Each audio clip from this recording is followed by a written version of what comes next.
Peço por si, Ricardo, por esta semana de protestos, junta a outros protestos, considera que existe aqui, ouvimos o Ministro das Finanças a dizer que não há grande manobra para nova despesa. Como é que separa este clima de protesto, principalmente o regresso às aulas? Porque, entretanto, fomos percebendo que os professores querem mais do que aumentos salariais. Boa tarde. Pelo convite também. Não tive a ocasião de ouvir as declarações na íntegra, mas não me espanta muito, porque se tivermos com atenção àquilo que foi também o discurso público do Primeiro-Ministro e do Ministro da Educação nas últimas semanas, mostrando alguma abertura para negociar com os professores e para continuar a negociar com os professores, em nenhum momento foi referida a abertura em termos salariais ou em termos de reforço de verbas para a educação ou para as carreiras dos professores, quem diz dos professores, também dos assistentes técnicos e operacionais, que têm também uma vida muito difícil, uma carreira muito complicada e com muitos problemas para resolver. Portanto, não me espanta muito. Este é um discurso antigo, já vem de há muito tempo e de há muitos anos, de há décadas mesmo, da falta de aposta numa valorização efetiva das carreiras docentes. E por isso não tem que estranhar que haja o problema que estamos a ter, que é o problema da falta de professores. É óbvio que esta mobilização gigantesca que nós vimos neste fim de semana, esta manifestação de professores, não releva apenas da questão da municipalização ou dos receios que os professores tenham relativamente a isso. Essa foi talvez a gota d'água de um... Deixe-me ouvir o Ricardo Silva sobre essa matéria. Eu sinto que estou sempre a falar da mesma coisa quando falo de professores, e já não estou nesta profissão há 2 dias. A questão é que vai demorar uma década a resolver os assuntos e que é preciso as pessoas sentarem-se à mesa. As pessoas podem sentar-se à mesa. Sentado à mesa, mas tem que sair qualquer coisa para depois. Dessa reunião. Os problemas vão se arrastando e continuam a arrastar-se. Esta questão da municipalização, vamos ver aqui uma coisa. Uma das razões também da indignação dos professores é quando os governantes nos tentam tratar como indigentes mentais, e nós não somos indigentes mentais. Nós percebemos perfeitamente que não está para já essa entrega da gestão dos recursos humanos dos professores às autarquias, mas o que é facto é que, peça a peça, o caminho vai-se fazendo. Esta resolução que foi publicada do Conselho de Ministros de dezembro não passa diretamente a gestão dos recursos humanos para as autarquias, mas passa para a partilha entre a DGEST e as CCDRs essa gestão de recursos humanos. E quando o Ministro diz que a DGEST não tem nada a ver com concurso, é verdade. Quem tem a ver com concurso é a DGAI, mas a DGEST, eu já fui Presidente do Conselho Geral durante alguns anos, sei perfeitamente, quando tenho que comunicar alguma coisa de decisões do Conselho Geral, nomeadamente a eleição de um diretor, é a DGEST que eu faço. Portanto, sim, tem alguma coisa a ver com recursos humanos, não é inteiramente verdade aquilo que o Sr. Ministro disse. E há outra coisa que é importante dizer. Quando as portas começam a ficar abertas, até podem não se abrir de par em par nesta legislatura ou com este governo, mas podem abrir-se no futuro. Então explique qual é o risco dessa municipalização. Mesmo até com partidos diferentes. Dou-lhe um exemplo. É esse risco? O risco de municipalização é muito simples. Bem, para já, eu até quase me sinto com dificuldade em explicar isto, porque acho que já não é necessário. Nós temos tantos casos diariamente de favorecimentos, de amiguismos, de critérios pouco claros na escolha das pessoas para certos lugares autárquicos e municipais e, portanto, naturalmente, as pessoas que têm um concurso com regras claras, com uma lista graduada e dá um mínimo de equidade, nós ficamos sem ter a certeza absoluta do que vai acontecer se isso passar. Nem tanto os concursos, nem tanto a questão dos concursos, é mais a questão da gestão dos recursos humanos. Um professor está num agrupamento e, de repente, a tal gestão intermunicipal e os tais conselhos de diretores e as próprias autarquias ou as CCDRs podem dizer, bom, aqui nesta zona temos um agrupamento, ali temos outro, faltam professores daquele lado, vamos passar dali para acolá. Ora, esta instabilidade, esta precariedade que nós vivemos ainda poderá ser maior. E os critérios que estão na base dessa decisão não são claros, ou podem não ser claros, podem não ser objetivos, pode abrir-se aqui o caminho a algum compadrio, algum amigo, e nós sabemos que não seria caso virgem. Portanto, a questão da municipalização, como eu disse, não é a questão de chave da contestação dos docentes, mas nós sabemos que as portas, quando se abrem, podem ser depois avançadas. É um alerta e temos que ter cuidado. E mais, se não fosse esta coisa, eu estou convencido que se não fosse esta fortíssima contestação que as pessoas lançaram e a forma como reagiram em força, provavelmente esta resolução não ficaria órfã. Este é um caso, mas claro que, quando me permitir, eu posso dar-lhe um conjunto enorme de razões e desfazer alguns mitos que andam muito na opinião pública. A questão é que André Ventura estava a falar disso e nós, nas nossas reportagens, como eu disse, também temos falado disso. Tudo isto resulta em alunos sem aulas. Sim. E pais aflitos com o que é que fazem aos alunos mais jovens. Mas estamos a falar das greves? Neste momento, neste momento voltamos aos protestos Pensava que estava a falar dos professores que estão por colocar e os milhares de alunos que estão sem aulas desde o princípio do ano. Eu posso dar exemplos concretos. E acumulando a essa situação. No seu entender, e nós temos 2 reuniões marcadas para esta semana, voltamos à questão de sentar à mesa e falar sobre os assuntos. Começa-se por onde? Qual seria uma boa vontade de negociar por parte do Ministério? Começaria por que ponto? Começaria, por exemplo, por aceitar que neste país não podem haver dois países. Os professores do continente não podem ter 6 anos por contar da sua carreira, quanto os professores que estão nos arquipélagos, Açores e Madeira, já têm essa contagem integral. Este é logo um primeiro ponto. É uma questão de equidade. E essa questão não é de agora.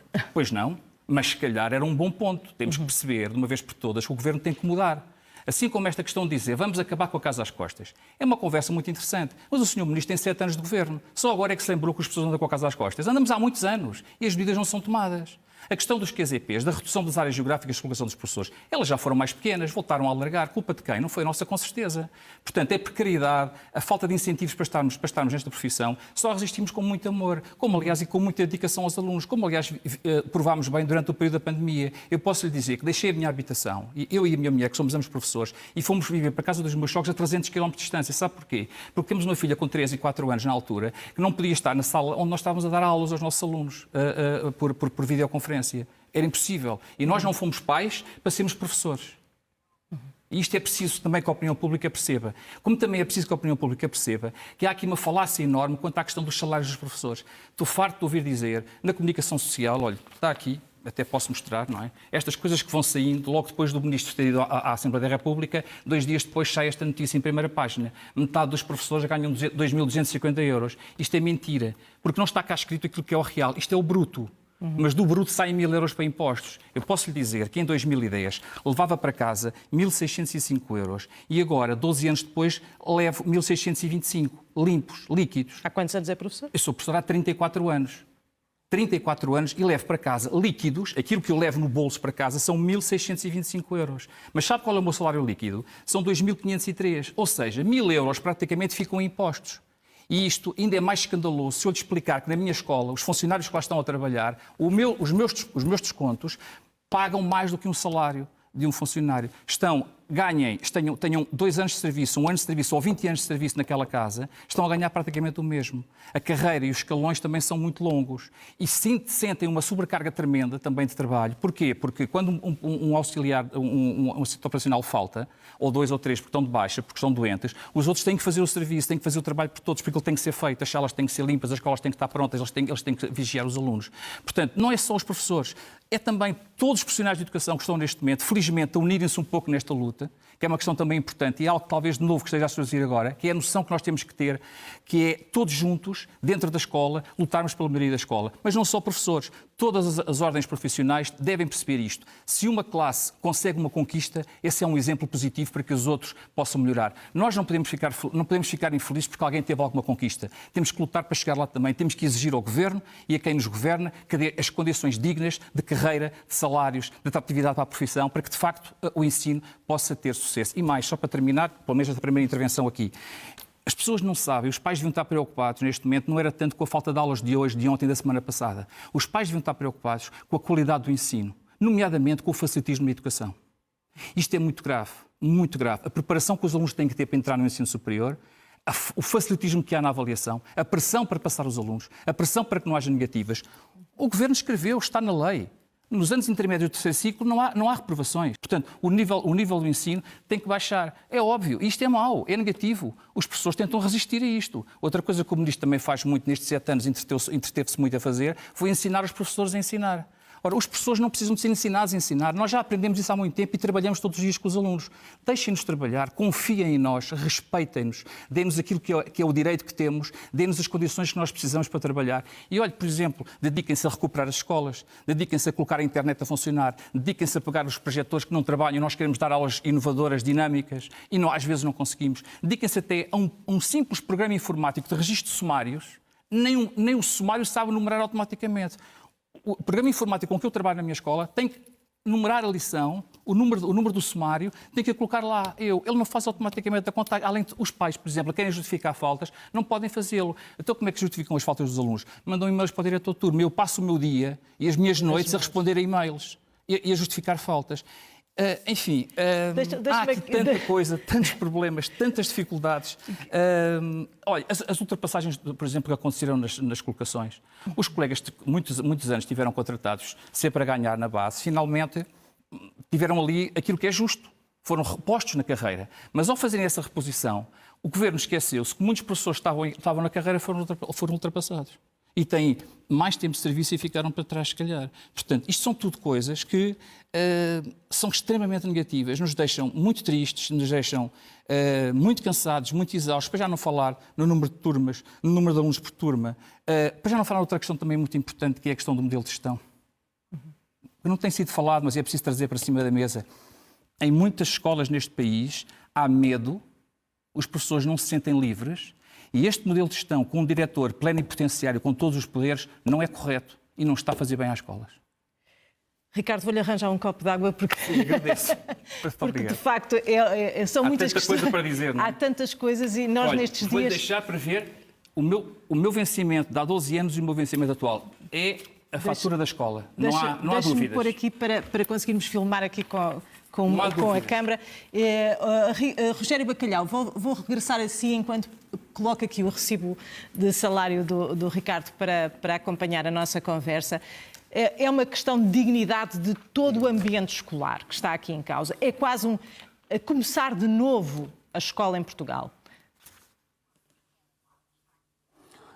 Eu penso que sim. Aliás, foi dito muitas das coisas que se passam nas escolas e que, infelizmente, estão a acontecer.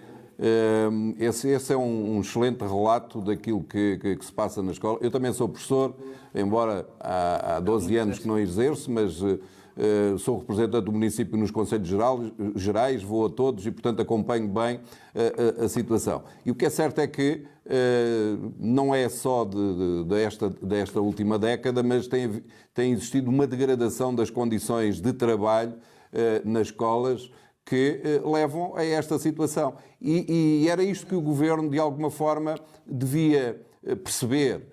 Estes problemas que muitas vezes, se calhar, até são problemas pequeninos, como alguém diz, mas que se transformam dentro da escola em grandes problemas na relação do professor com o aluno, na relação da aprendizagem. Ricardo, para fecharmos o nosso debate, espera alguma coisa das próximas reuniões? É porque eu não acredito, de facto, que o Ministro da Educação não saiba dos vossos... Não acredito, sinceramente, e isso não é seguramente verdade.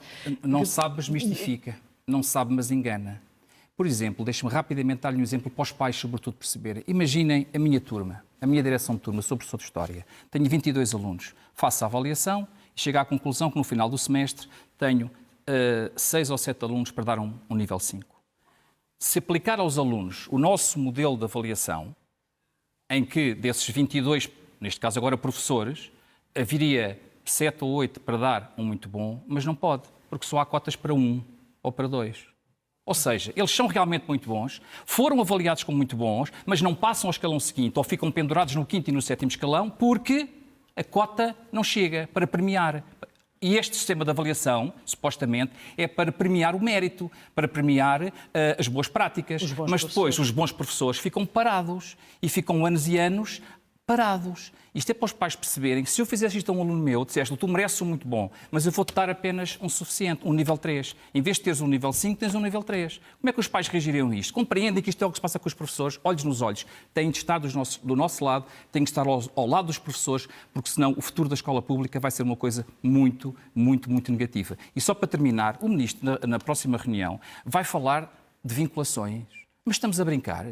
Vinculações. Um governo que foi obrigado a vincular professores pela norma travão por uma decisão da União Europeia, com colegas nossos a recorrer para a União Europeia anos e anos a fio, para que finalmente o Estado português entendesse que tinha mesmo que vincular os professores. Vinculação por 3 anos, mas isto é alguma novidade? Isto é o que já existe. Mas estamos a brincar, mas querem enganar quem? O Sr. Ministro tem que perceber que não é com o seu sorriso e não é com as suas habilidades linguísticas que vai enganar os professores. Não nos vai enganar. Nós sabemos bem aquilo que se passa nas escolas, aquilo que temos que enfrentar nas escolas e não vamos desistir. E como já dissemos, se for preciso, voltamos para a semana, Sr. Ministro. Vamos esperar por essas reuniões, vamos esperar por esta audição do Ministro da Educação no Parlamento, Ricardo Silva, Rogério Bacalhau, agradeço aos dois a vossa participação. E já agora os parabéns aos meus colegas que têm dado um exemplo cívico extraordinário neste país e muito me orgulho de ser professor e continuar a ser ao longo de todos esses anos e continuar a ser com amor e dedicação aos meus alunos. Muito obrigada pela vossa presença neste jornal.